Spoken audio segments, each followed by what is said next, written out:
episode of Empowerment Hour on today.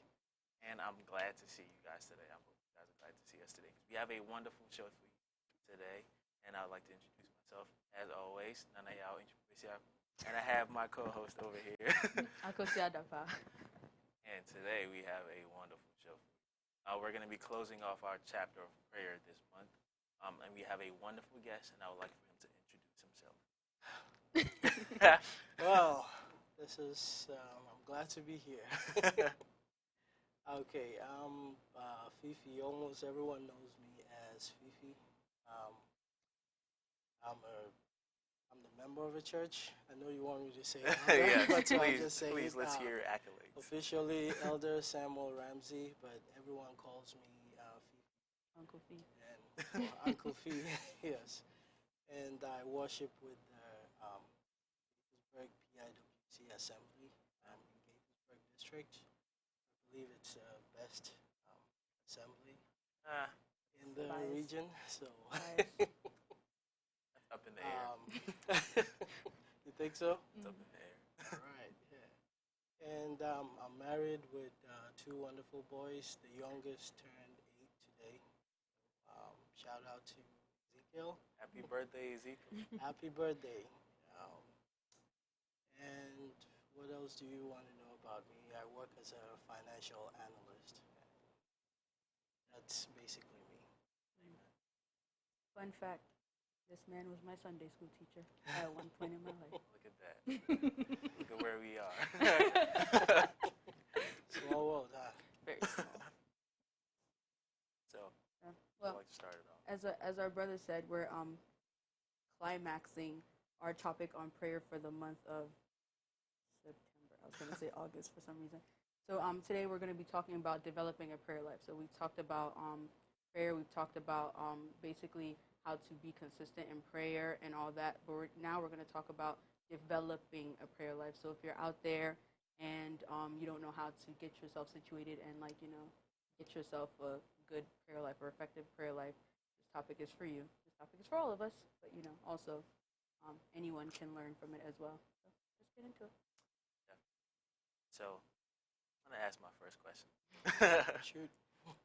So, as a definition, could you tell us what prayer is? Your definition, your terminology. So, prayer basically is just communicating with God. There's several types of communication. At this time, in this context, we are talking about All Father, right? We're talking about a deity. We're talking about our Savior, King of Kings, the Lord of Lords. So the kind of communication that we have with God is a little bit different from how I'll communicate with you.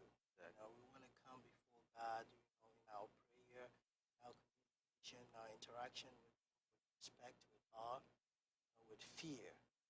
So I would say prayer is a respectful communication with God.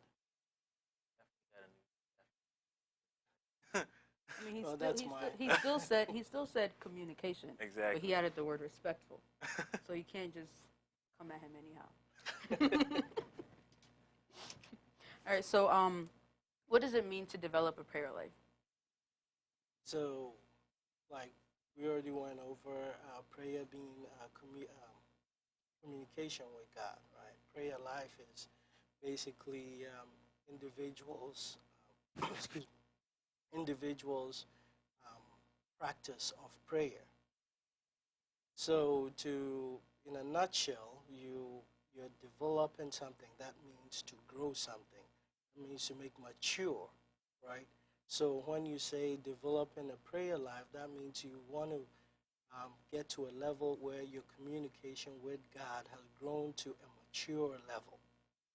So maybe when you started with your prayer life, you were fumbling a little bit. You didn't know how to go about it, right? But with the consistency, you get to a point where you're so comfortable, you know how to approach the topic of prayer. You know when to pray. You can recognize opportunities, how to pray, when to pray. So take, for instance, a baby, right? When they're born, right? They're developing their communication skills. So whatever they do, they'll cry. If they want to eat, if they're hungry, they cry. The only time they won't cry is when everything is fine. Then everything is fine, right? Because they're not at that stage where they smile and laugh and stuff like that. Now give it maybe a year or so, where they're starting to crawl. Now if they want something, they can reach out, and get it. Or get to a point where they can talk. They say, "Mommy or Daddy, I want this." Or they just reach out, get it themselves. But they have gotten to a mature level that communication with everybody is very easy. So when we develop our prayer life, we're becoming mature in our Christian life. So we are communicating with God on a more mature level. You're not, like I said earlier, you're not fumbling with what to say. When you first start, what do I pray about? How do I even approach this? What songs do I sing? Right. But when you develop that kind of maturity, you approach it with ease because you are comfortable with the presence of God in your life. Sometimes we're not comfortable with the presence of God in our lives. So when we're communicating with them, it's a little bit awkward. Right? A mature, spiritual, prayerful life, you're able to communicate better with God. And it goes with the process of sanctification. We have that in our tenets. I know we already went through that because I've been watching you guys. Oh. That's, in a nutshell, just basically that you mature in your interaction or communication with God. It's funny how you mentioned like the context of maturity when it comes to prayer. I want to ask a real personal question. You coming up, what were practical ways that you used in order to increase your prayer life or mature your prayer life? Okay, to me it was a little bit easier because my mother is a very prayerful person.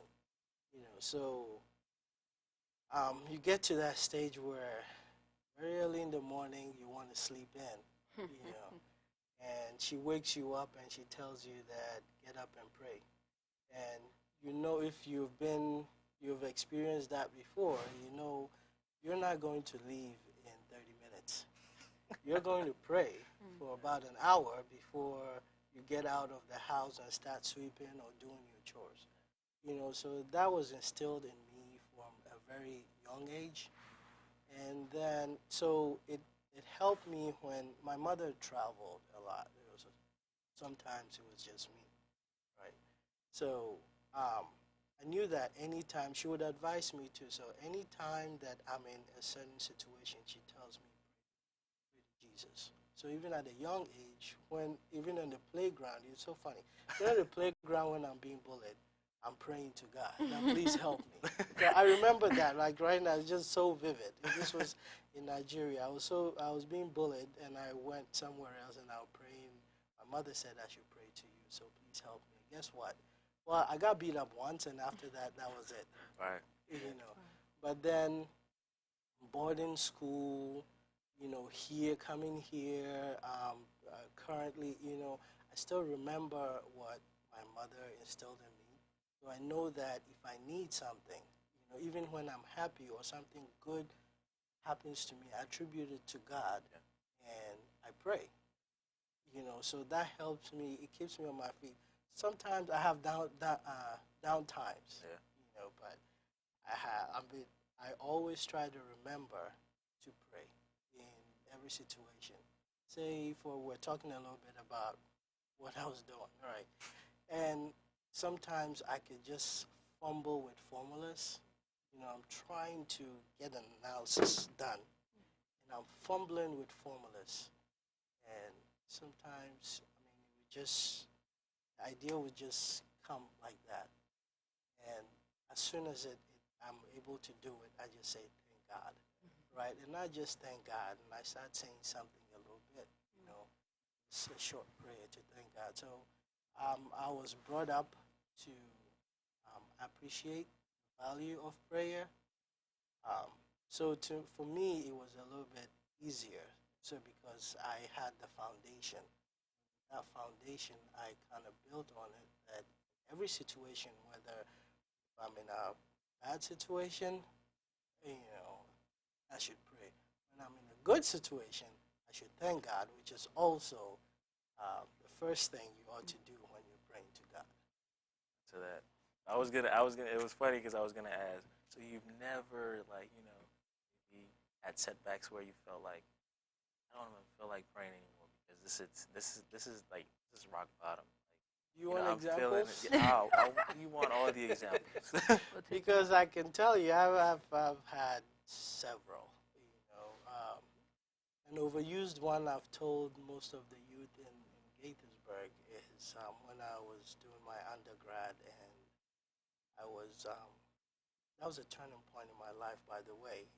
For an advanced accounting exam, I prayed, I studied, and when we were going to take it, I had a Muslim friend, and I prayed before I did the act of prayer. And she laughed. She said, "Oh, you think this prayer is going to help you?" I said, "Oh, just watch." Well, guess what? The result came, and I don't think I've had such. That was the worst score I've ever had in my life up to this very. It got to a point where the professor kind of covers it, so the score is on the second page. So I opened it, looked at it, and I walked out. I don't know how I got to my car. I don't know where I got to, but somehow I ended up on Falls Road, and I was so mad with God. I just refused to pray. I practically gave God a seat in the car, and I was just talking to him like my friend. I said, I trusted you. I prayed. What happened? I studied. What happened? I was taking it very, very personal. For 1 week, I didn't go to school. I didn't go to class. That's how depressed I was.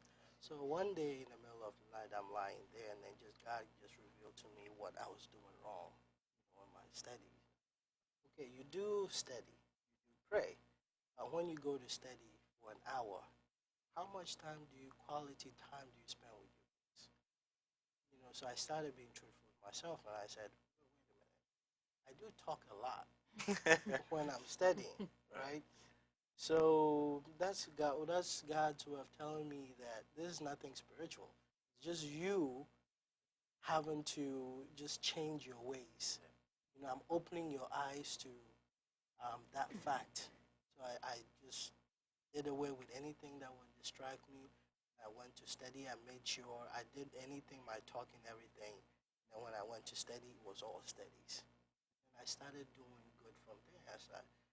I just went back to rejoicing in God, because He had shown me, opened my eyes to certain things that was wrong in my life. Right?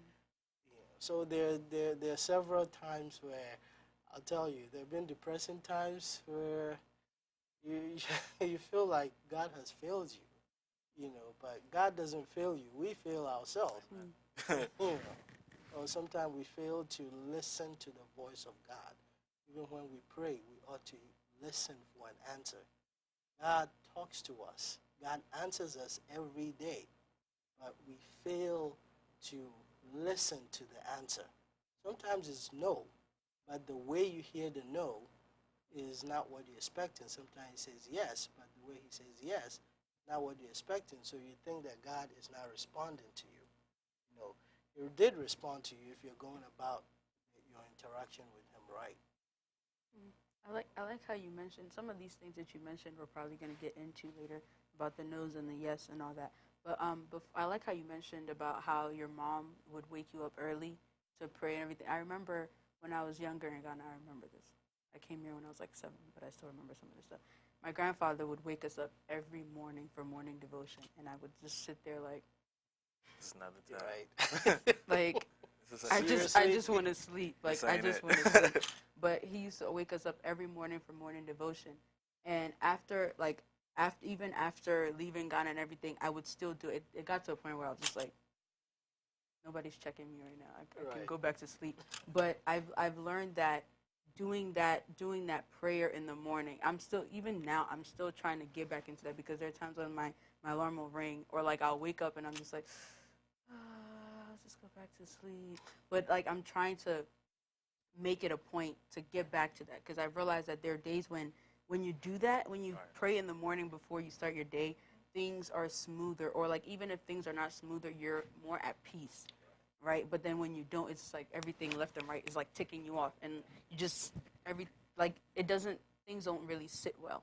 So I'm actually learning to get back into the praying in the morning before I move on to things, because Lord knows. And also about you've prayed and like things look like this is not what I prayed for, or like, oh, I trusted you. There's been so many times where I prayed towards certain things, like taking exams and I failed, and I'm just like, what? I don't know how What? many times. My non-Christian friends, like my non-Christian classmates who were like smoking last night, Not they all pray. passed their exams, and I'm Yeah. sitting here. I was sitting at home. I was studying. I prayed, and I failed. What? And there were so many times where I was just like, God, really, really, really, God, like, like I used to sit there and be like, okay. So there, it got to a point where like I would get doubtful. There was a time where I would get doubtful when I prayed, because I'm like, well, I failed last time. Who knows if I'm gonna pass this time? But then it's funny, because God was teaching me something, Right.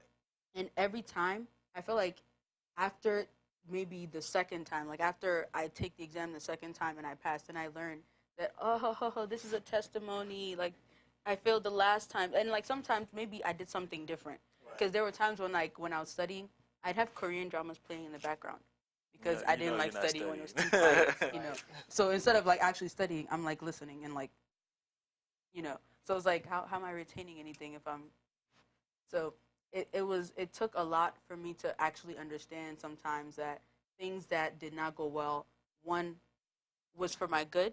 Like, okay, it didn't go well because maybe if I got it at that time, I probably would have messed it up. Right. Two, I probably was doing something wrong, like especially with the studying, I was doing something wrong. I was not focused, and like things like that. So yeah, sometimes it could be a no, or it could be a yes, but it's a different way. But we'll get into that later on. You can go ahead and shoot your. I've been thinking. I've been thinking about this question for a while. Christianity has been said to be a very individual walk. But then again, even coming up as a child, not knowing much, or not knowing much about the Christian life, how important is the role of a parent to teach their kids, or teach them to go in a way where they don't depart from it? Very, very, very, very important. Muy importante. Just trying my Spanish on. Yeah. It's very, very. It's a responsibility of a parent to basically steer the child the way to go, right? The way God wants them brought up, because um, they're a gift to you. When God gives you a child, He gives you a gift, or you're basically a caretaker. Your responsibility is to evangelize the child. So you haven't actually.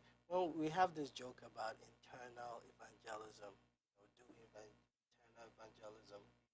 There's a truth to that, even though we joke about it, because guess what? You didn't have to go out to evangelize anyone. God brought you a soul to evangelize. So as for this soul, they live with you 24/7. Right. So it's your job to train that child, and then children also learn by example. You know, I'll say certain things, I'll do certain things, and my older son will go, "Oh, daddy," you know, And sometimes he will say it, and sometimes I'll get ashamed by whether, regardless of, depending on what he did, you know. But then if you are a parent that's prayerful, you don't have to tell your child to pray. They themselves try to emulate. It got to a point where, like, there was, I asked my son to pray so that we can see. We were trying to get him to sleep, in his own room, right? And I told him to pray. He's like, pray like you, Daddy. Yeah. I was just looking at it. And then he started singing. And I said, oh, and then he just started praying and praying. And one thing he said, did I do good? And I said, Jesus likes what you did. And that what he said that night just kind of stuck with me. But it's our responsibility to portray that kind of behavior, prayerful behavior, so that they can learn, because that is how they learn. Take a 4-year-old or 5-year-old, and then you're teaching them how to pray. It's a little bit difficult, but then when you do it yourself, and then you wake them up so that they see that you're doing it, they will also like to emulate you. When it comes to the time where they're old enough to teach them how to pray, and guide them in certain ways, it becomes easier because they've already seen you doing it on a consistent basis.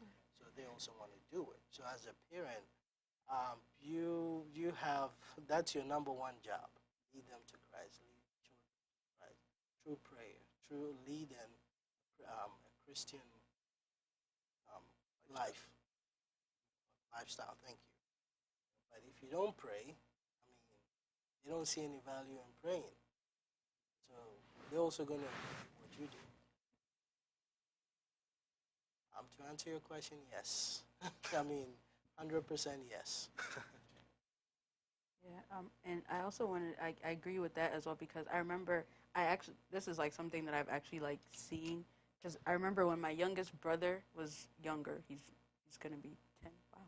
But when he was younger, he always wanted to sit with my dad in church rather than going to Sunday school. We'd always try to get him to go to Sunday school. He's like, no, he'll go sit next to my dad, and he'll just literally watch everything that was happening. We get home on Sunday after church, and then like he'll grab a Bible or a book and he'll start praying, and he'll start praying and he'll start preaching just like what he saw at church. And it was funny, like we make fun of him till this day. He'll say worship God in spirit and in truth, and then he'll say worship God, and he'll say like things like chicken nugget applesauce, but because like he was younger, those were his favorite things. But like just watching that, you could literally see that he was like literally absorbing what he was seeing. It's like he's emulating what he saw when he went to church and everything. Exactly. And I was just like, we used to laugh, but we just like, that's something that actually hit me. I was like, oh, this is like, they actually literally emulate what they see and what they hear. Because I remember like when we speak tree at home a lot, and like whenever he would do something like, hey, Mebel, it got to a point where he'll look at you like, hey, Mebel. And I'm just like, yo, these kids really actually listen and like they pay attention. And then later on in life, they start doing and saying things that they hear often. So yes, teach your kids in the way they should go. I'll give you another example. My wife likes singing a lot, right? I say she knows practically every Pentecost song that's out there. Jeez. You need a CD soon. I usually will ask her, what's the lyrics to this? I say, what the Nyumbia own him to? And she knows all the lyrics. So sometimes my son, when let's say I'm cooking, I like cooking, right? I'm in the kitchen and I'm cooking or doing something. And if you get in this moment where he is just doing worship and he sings certain songs, and I'm an elder. I don't know how to sing those songs. And he just gets in that moment, like he emulates what his mother does or what he sees in church. And sometimes I just stop and look at him, and this little guy is in the moment, in the spiritual moment, and I tell myself, I need to do a better job, because this guy is, I feel like he has some kind of gift that I need to pray about so that he mature in it. So it's very important what we do as parents, as adults, the kind of behavior we portray to our children. Amen to that. You said a lot about how kids emulate us, but as Christians also we feel as though when we see our parents do the things that they do, like we got to get to that age, and it's like, okay, at this age, I should start praying more because I'm an adult. Do you think that it should start, at an earlier age, or is there a specific age for everybody out there? There's no specific age. Again, I would just default to the role of the parent, that you pray it's like when you see, you don't even have to know there's a gift in them. You just pray for them, and if God lays it on your heart to pray for them in that regard, then you do so.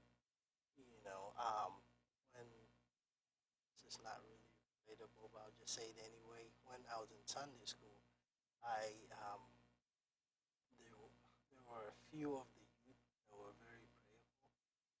So they will go to Edumfa. There's for those of us who know Edumfa, it used to be a Pentecost prayer camp in Ghana.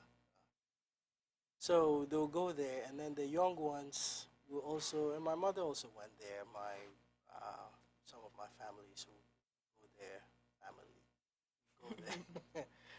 um, so some of the Sunday school kids will see the youth going there, and they're kaboing and kabaying. So right to, I'll ask my mom, like, can we also go sleep in Edufa? I say, yeah. And then we'll go there. We'll try to emulate what the older kids were doing. And at that time, I wasn't particularly speaking in tongues, but I saw, his name is, I think he's an elder now, Albert Aponsa. We used to follow him a lot, and then we also want to kabu and kabi like he did. But that was at a very young age, you know. I would say, I don't know, 8 years old or 9. And we'll pray. And I don't, to me, yeah, I think if God were to open my eyes, I would have seen the results of that prayer. But it was just me developing a prayer life because I was emulating someone who was worth emulating, by his prayer life. So it doesn't really particularly have to start at a certain age. It can start as young as, I don't know, 5, 4, as soon as you know how to talk. Today I took a peek. I'm not supposed to, but I took my boss is watching this, please don't mind me. I took a peek at YouTube, and I saw these kids. I think it's a preaching competition in Ghana. So, Oh, my mom's watching that too. yeah. And the way these kids were just preaching and kabum. I don't think I have gotten to that level yet, but it's just a gift that God has given them, So it doesn't really matter whether you are 5, you are 10, you're 15, you're 80 years old, Age doesn't really mean anything, but I feel like the earlier the better. If it's instilled in you, it's easier picking it back up if you lose your way. But if you haven't done it at all, it's a little Yeah, I was gonna ask you hard. about that part where you don't have anybody that you can look at. Yeah, it becomes a little bit harder. Then you learn from circumstances, from what has happened to you, that you have gotten to a point where you feel like, oh, I have no savior, but I've heard about Jesus. Let me pray to him. You have no experience. Your experience with God just starts at that moment. It's a little bit harder. But then when you are young, you're basic, and when you're young and you're consistently indulging in such a prayerful behavior lifestyle, it's very easy for you. You're mature, and like I said earlier, you know how to approach the topic of prayer. But when you have done all that you can, like a prodigal son, you're starting from a certain time. You have to learn things from that physical advanced age, but spiritually, maybe, and someone who is 15 years old is probably, like 60 years old, spiritually, very mature. So it's important that you start early so that you have a base, you have a foundation. Um, I don't know because of time, but when my mother came here first, right, they were waiting for my visa and my ticket and all of that. Things were not really, kids, I mean, my mates that I graduated with, they were going to school and stuff, but because of coming here, I couldn't really go to school. It would be a waste of time, but then the process was just prolonging. I was getting getting depression and stuff, dodging my friends. I see them and Kanisha, I say, and, I don't want them to see me. Yeah, someone. But then I just remembered, look, whenever it was hard for my mom, she would go to this prayer camps, Pentecost prayer camps, and things happened, so why don't I do the same? So in my assembly, we had weekday services. I'll go there. I'll go and pray. There was another Pentecost prayer camp close to where I live. I'll go there. Why did I do that? Because I had that foundation. I knew that prayer, basically a master key. That is how I can approach God, talk to God. That I need this. I need this comfort, this refreshing. Sometimes not that I needed something. It's just I feel like there's a hole in my life. Like I have just gone away from God, so I just need to get close to Him. So it's not necessarily because I needed something, but when she left, like I need to go to a place where I can pray to get closer to God. So it was based on the foundation that I got. It was just pushing me towards that end, like go seek the face of God. Other people will start going. I'm not saying that I'm morally good or anything like that. That's so not true, But I know other people in my situation, they gave up and then they started doing indulgent behaviors that they weren't supposed to. Waiting for an answer. We're all in the same situation, but I feel like I've been introduced to this lifestyle. This is the God I can trust. I'm going back to Him. I'm not going to trust anybody else. I'm just going to go to Him. But before that, if you're just now tuning in, this is Empowerment Hour. We're talking about, well, we're climaxing our topic of prayer, and we're talking about developing a prayer life. So just now, our guest just talked about it's not, there's no specific age to start a prayer life. It's just if you have been exposed to that type of environment, you pick it up easier. And then if you have no background in prayer, like nobody around you to look up to, then it makes it harder to develop that life. Sometimes it could be a circumstance like that happens to you, and then you remember that people have talked about this Jesus, and you decide to pray. But sometimes it could start at an earlier age if something that your family or there's somebody that you looked up to that was doing it. So we're going to continue to the topic, and I'm going to ask, how do we incorporate prayer into our daily lives to make it like a prayer life? How do we get it to be a daily thing, practical ways? Excuse me. One, you have to have the desire to pray. If you don't have the desire to pray and you start doing something, most likely you're not going to be consistent doing it.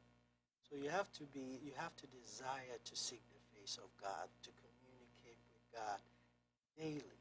So you have to have the desire, and you have to be consistent. You have to have a plan. You don't have a plan, then you just approach it anyhow. So if the desire is there, strive to have that desire to communicate with God. As a matter of fact, as a Christian, you should have that desire. You're not striving to have it. You should have that desire.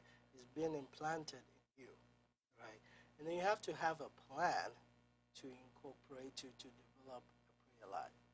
When I say a plan, it's something as practical as knowing when to wake up in the morning. The importance of praying in the morning is because you don't have much distraction. You're setting time for you and God only. Jesus did that. Mark 1, I believe, 35. Jesus said Jesus withdrew when it was still dark in the morning. He went out and prayed. And he did that consistently. So in the morning, if let's say you're going to work, you get up at 6 o'clock, you want to have a good quiet time, you decide to wake up at, purpose in your heart to wake up at 5 o'clock. Oh. You know. So you set your alarm for 4:50 because you know you're going to be hitting that snooze button on the regular, Yep. right? Definitely. So 10 minutes, I need that. maybe a 10-minute buffer time. Yeah. You know, make things very practical. Have an actionable plan. You know, I'm saying that because sometimes you can have a prayer session with, let's say, a Jeffrey or Pastor Edufo, you know, who can pray for hours on end, and then you are all motivated. You say, "Oh yeah, me too. I'm going to pray 4 hours a day." Maybe it's good, you know, but maybe you cannot keep it up. What we need here is consistency, you know. So you start, okay, 30 minutes. 30 minutes is fine, you know. It's a good starting point, you know. So you say, I'm going to wake up at 5 o'clock. This is the time I'm going to say. Now I need a good reading plan. We have apps on our phones, the Bible app. If you still cannot find a good topical reading plan, you can ask your parents, your presiding elder, your youth leader, you know, someone that is mature, to help you find a good topical reading plan. Because prayer and the Word of God goes hand in hand, right? So you have those two things. You have the desire, you know when to wake up, have a good reading plan, right? Then you start the act of actually praying. Get up in the morning, thank God. That is very important. First thing you do is to thank God. Yeah. You pray, commit yourself into God's hands. You pray for forgiveness. You start delving into the Word of God. Ask God to open your mind. You meditate on what He's revealing to you, what you just read. Ask God to reveal Himself to you through what you just read. Right? Just meditate and then just pray about it. That God would actually touch your heart, would lead you to something by His Word that you have read that day. Right? And then live the Word. When you meditate on the Word, you memorize the Word, you do it consistently. You start to pray the Word. Some people say, I don't know how to pray. Mostly we're not reading the Bible the right way, or we're not reading the Bible consistently, or we're not doing it enough. When you pray the Word, you stand on the Word to pray. The devil tempted Jesus with the Word, right? Then what did Jesus do? He rebutted with the Word. So you have to know the Word because the enemy knows the Word. So when you're doing these things, you have the desire to communicate with God. You are doing it daily. And you're living the Word. It becomes part of you. It becomes your daily routine. So without you even realizing it, it's already part of you. You've already incorporated in your life. You're already a prayerful person. You wanted to pray for 30 minutes, but because of the consistency and the maturity that you're gaining, you're praying for an hour. Sometimes there were times where I'll consistently wake up at 3 o'clock, and I would find ways to put myself back to sleep. And then one day I woke up and nothing would just make me sleep. I heard a voice tell me, do you know the reason why you wake up at 3? Something is about to happen, so you need to start praying. So then I started praying. When I wake up, I start praying. I'm one of those that would just get up. You wouldn't hear me pray, but then I am praying in my kind of like a quiet kind of prayer. But there are certain times where, honestly, quiet prayer doesn't work. You have to kaboo and kabee. You have to sleep. Yeah. So by just indulging in such behavior, without even realizing that it's just part of you. When people see you, say, "Hey, prayer!" People start calling you prayer because it's part of you. That's how they identify you because of your prayer life. When they call you to pray, you are not um, apprehensive. Some of us, we are shy, naturally shy. We don't like doing things in public. But then when we are shy people, when you call them to pray, Switch it off. thank you. You'll just switch it up and say, whoa, I thought this person was quiet. Right. It was because they have been consistently indulging in that behavior, so it's part of them. So as soon as it's part of their spiritual DNA, as soon as you call them to pray, you open your eyes and say, whoa, can you pray some more? So just by indulging in that, having a desire and being consistent, those two things are very important. Have the desire, act on that desire, have a plan, just be consistent. So what happens when you have the desire, you have a plan, you're consistent, but then like you fall off? And it happens. It happens. When you fall off, there's always a point where you come to the realization that, hey, I'm light, spiritually light. I'm not as heavy as I used to be. Like, I don't know, for a lack of better word, I'm not as, my life is not as fulfilling. You have to remember, that, hey, this is what I used to do. What happened? You have to be accountable. What made me stop? Is it change in my job situation? Or is it a change in fortunes? Because sometimes you've been praying for a job, you've been praying for marriage, you're praying for a kid, you're praying because you don't have it, you are persistent. Now that you have it, you don't see any reason why you should continue with the intensity that you used to. Sure. So you have to basically answer those questions. What made me stop? Now, what is hindering me from going back to the way I used to be? And things that would hinder you, you have to make that sacrifice to just basically. So sometimes if you are, maybe you indulge in a certain show, and that show comes up at 10 o'clock, so it impedes with your sleep pattern. Is the show more important than your prayer life, than God? Who's your best friend, the show or God? So you have to sacrifice that. If you really need to watch it, there's DVD, or you can watch it some other time. DVD. Right. I'm sorry, DVR. DVR. I'm not that old. I'm not that old. And I mean, DVR. Yeah, thank you. For some reason, it sounded a little bit foreign. They kind of do the same. Sometimes you can still check it out. Like most stations have apps. You can check it out later on the app or something. So you have to sacrifice. With that one arm, others you just cut it off. So that you can get back to the way you were. It requires sacrifice because you're going to be indulging in certain behaviors that you wouldn't want to give up. Like the example I said, maybe like the change in fortunes. You've gotten what you wanted. Where's the drive to continue praying with that intensity?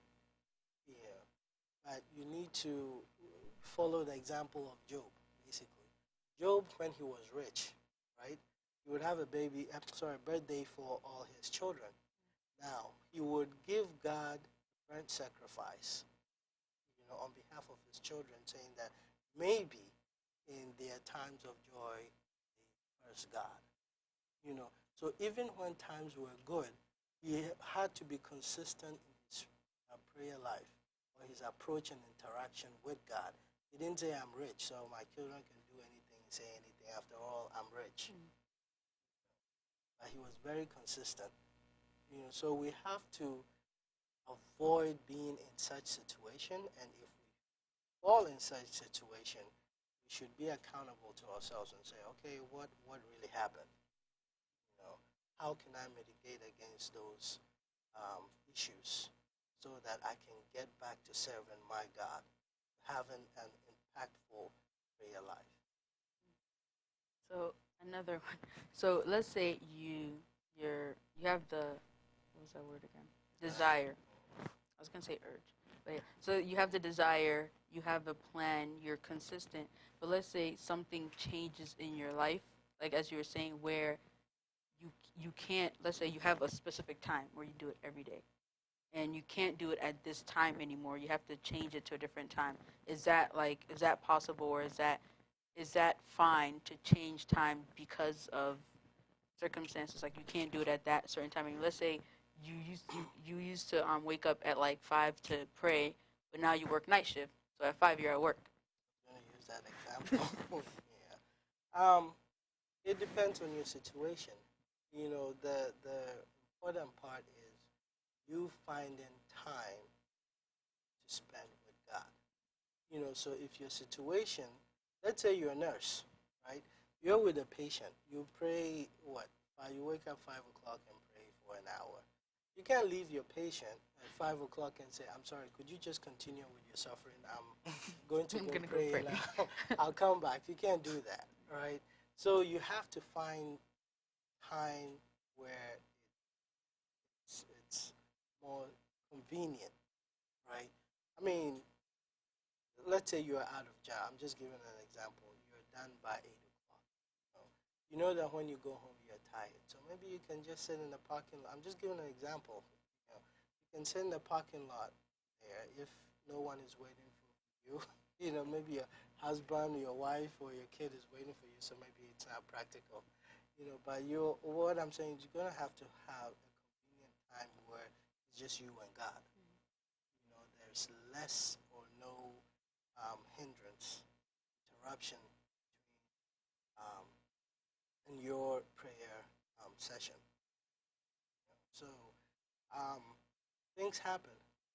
That doesn't mean that you should stick with your 5 o'clock. You know, you can move things around, but just find a time where you're not shorting God your time. Just be consistent. I believe Daniel was in the den, right? I believe he still found time to pray. Might not be the one of the 3 times that he chose to pray during the day, but still found time to pray.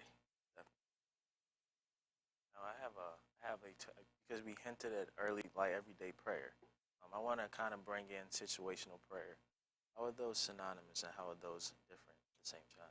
Situational prayer. Situational prayer, prayer. Yeah, so everyday prayer is basically your thanksgiving, committing yourself to God's hands, um, and that forgiveness. And then you have certain times where something may happen in your life, where after doing all of that, doing your daily routine, you also want to. So maybe you're sick, your family member is sick, you know.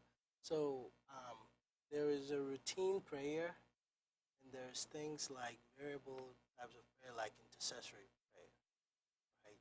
Or sometimes you just wanna. There's this woman that I know. She would pick you. She never had children, but she would pick one of the youth spray, and then when she's done, she sees that God answers the prayer. She'll just keep on moving on. Right? So sometimes you can just do something like that. Have intercessory prayer, you know, or you know that there's some spiritual attacks happening in your life or in the church. One thing that we fail to do till we get to church is praying for the church, for the body of Christ. You know, so you see that maybe there's a lot of confusion going on. We're human beings. Start butting heads and people start having their little clicks here and there, and it's destroying. That is a time where you just set time apart. It's like, I'm going to pray for the situation. Um, However, whenever the Holy Spirit leads me to pray. You're already mature, so you're not looking at the time going 30 minutes. However the Holy Spirit leads you to pray, you pray. So those situational prayers, they're on and off. But then to me, I feel like they should always be on. You should always find a reason to pray. Let's say, I don't know, you're involved in the youth, maybe a youth leader, right? So when you pray about everything, you should pray for your ministry. You know, God will strengthen it. God will strengthen the leaders, the church leaders. Pray and commit them into God's hand, soak them in the blood of Jesus. Those kind of things. So it's not, you should always find that one variable and incorporate it life. So let's talk about fasting. So, because I hear all the time, well, we all know we practice fasting and prayer. There are times when, like, the church will have, like, a fasting time, and we're encouraged to also fast and pray on our own. How does fasting affect our prayer, or how does it impact our prayer life?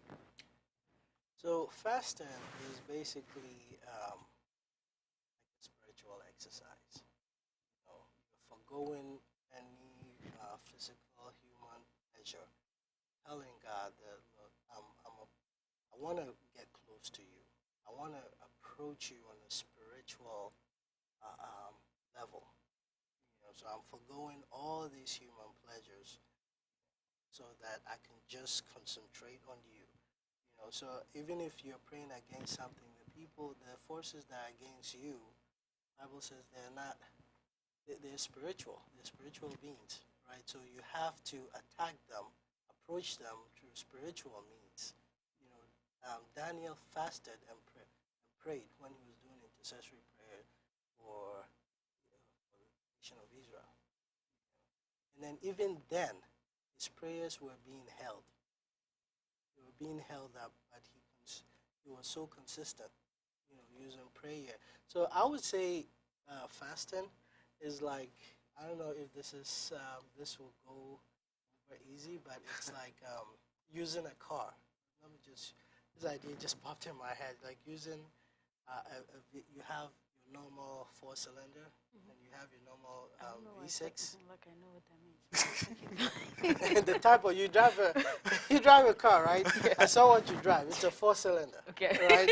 His is a V6. It has more power, more cylinders, right? So they have something called turbo. When you step on the gas, it goes, right? Okay. Now when you have turbo engine, right? When you step on it, the torque, it has more torque, so it goes on faster with more power. So I would say fasting is like that turbo aspect of prayer.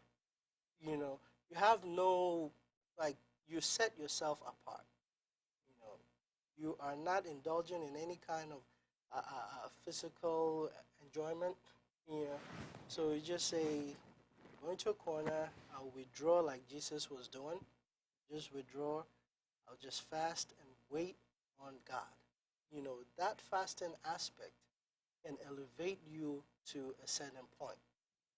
But if you're always eating, and by you're praying, but you're always eating, most likely your prayer would not have that much effect. I said most likely. I didn't say it won't have any effect. Most likely. So it is important. That's why Jesus asked for this. It's only possible through what? Fasting and prayer. The disciples tried to cast out the spirit. They couldn't. When they saw Jesus do it, they said, what is he doing different? He's not Yeah. So Jesus had to give them the answer. As for this is what? Possible through what? Fasting and prayer. So he's already given us the key. That indulge in spiritual exercise in order to climb higher, to attain greater grace. It also shows God that you're serious, And it's very important to, when you're doing those two things, very important to withdraw. I say withdraw, go to a place where you're not easily tempted by certain things. I'll give you an example. A while ago, like 15 years ago or something like that, I was alone at home. I decided to do some fasting and prayer session. I was upstairs. I usually lock my door.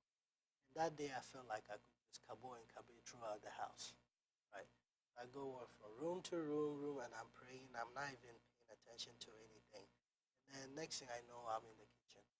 Next thing I know, I open the fridge. Next thing I know, there's something in my belly, right? And I'm going, when I finally just, I realized that fact, I said, "Ah, what have I done?" If I went somewhere else and prayed, or I continued locking I just stayed in my room, you know, that would have been the end of it. So it's very important to just withdraw as Jesus did, so that there's less hindrances, interruptions to what you're doing, to the spiritual exercising that you indulge in yourself. Now, when you mentioned, you said withdrawing from physical pleasures, right? But then you talked about food. Is it only food, or can it be other things? Like, 'cause there's some people that say I'm going on a social media fast, like staying away from social media, or like not watching certain programs, or like TV in general, and like not doing just like things that pleasure them physically. I guess to stay away from that and also food to pray. Or is it does it only have to do with food, or can you eat food and stay away from other things, or can you not eat food and still indulge in other physical pleasures and call it fasting? So that's interesting. You actually raise a good point. In this context, we're talking about prayer, right? Prayer and fasting. So the assumption is you've already taken yourself out of certain situation. That is, say, like you said, social media. Gone to a place where your phone is actually off. That's very important. It's either off or silent. You know, 'cause that is your time. Um, there's no computer there. If it's there, it's off. If you think it's going to bother you, just take everything out of where you are. There's this place in Virginia that sometimes we go to. A lot of the older you know about it. You probably already know it's so far away, like 140 miles away. You go there. It's so far away from the next McDonald's. So the idea of actually going to break your fast at McDonald's, fast food, you look at the distance and you don't even want to go. It's so far away. So that places like that is so perfect. But if you cannot go to places like that, you just want to take away any kind of hindrances away from you. Turn off um, anything that would distract you. Whether food, whether it's social media, electronics, whatever it is, just make sure that you just put it aside. That is fasting. You can't indulge in one and say, "Oh yeah, I'm off social media, so I'm fasting." Or it has to be. You have to approach God in all sincerity, totality. Put everything aside. Show God that He is the number one presence in your life. So it's very important that it's just you and God. That's why you hear people, especially with the older folks, you say, "Time there, that is where you go into the bush somewhere, forest somewhere to pray. It's less distractions. Oh, that's a great point that has been made. But unfortunately, y'all, our time is like far spent. I was And- enjoying the And conversation. I know we were having fun. Told We were you. having fun. We were having a very important conversation here. But summation, sir, would you like to give us a synopsis of everything you said in terms of developing your prayer life? So, prayer is very important, basically. You can't understate that fact, It's the way you talk to God, interact with God. So it's very important that you have a desire to talk to God. Otherwise, being a Christian is just having just an empty life. If you're not talking to God, so you have to have the desire to talk to God. You have to rid yourself of anything that would hinder you from talking to God. You have to desire to be mature in your communication with God, so that it's very easy for you to approach God. So He becomes a friend to you. So even though He's a friend, you know how to approach Him respectfully. So when you're mature, you're indulgent in consistent prayer life, meditating on the Word, reading the Word, meditating on the Word, praying the Word, like I said before, standing on the Word of God to pray. Mature, know how to handle things in your spiritual life, not just your life, but the lives of your family. When you become married and you have children, if God blesses you with children, then or the twins and triplets. I don't know about that, but You also intercede for them, intercede for your family, intercede for your nation, And then you also become an example to others so that they can also follow you. Let's say new people coming to Christ. I want to be like that guy. He's very prayerful. When he binds, things are bound. Yeah. When he releases, things are released because he is in the will of God. He prays in the will of God.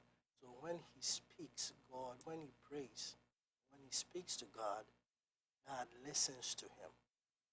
So it's very important that we develop a very good, vibrant prayer life, that we know how to talk to God, interact with him daily and consistently. amen to that. And I can't even top that off at all. I would just like to say thank our guest here, sir, for coming to our show. I know it's been a struggle getting this man on here, but he finally came, and it's been a blessing. Uncle Shay, would you like to cap it off? Just thank you once again, Uncle Fee.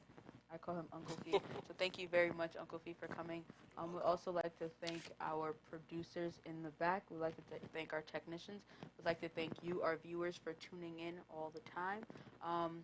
We'd like to also acknowledge our national head, Apostle Amwakon, our regional head, Apostle Asemnor, and our district pastor and his wife, Reverend Elvis Boateng and Mrs. Beatrice Boateng. I'd like to thank them all for their support and encouragement. Tune in again next week, Tuesday, at 7 p.m. And, we'll be coming back with a whole new topic. We're not doing prayer anymore because today was the last day of prayer. So tune in next week, same time, same place. I was trying to wink, but I don't think it worked. Back over to you. All right, guys.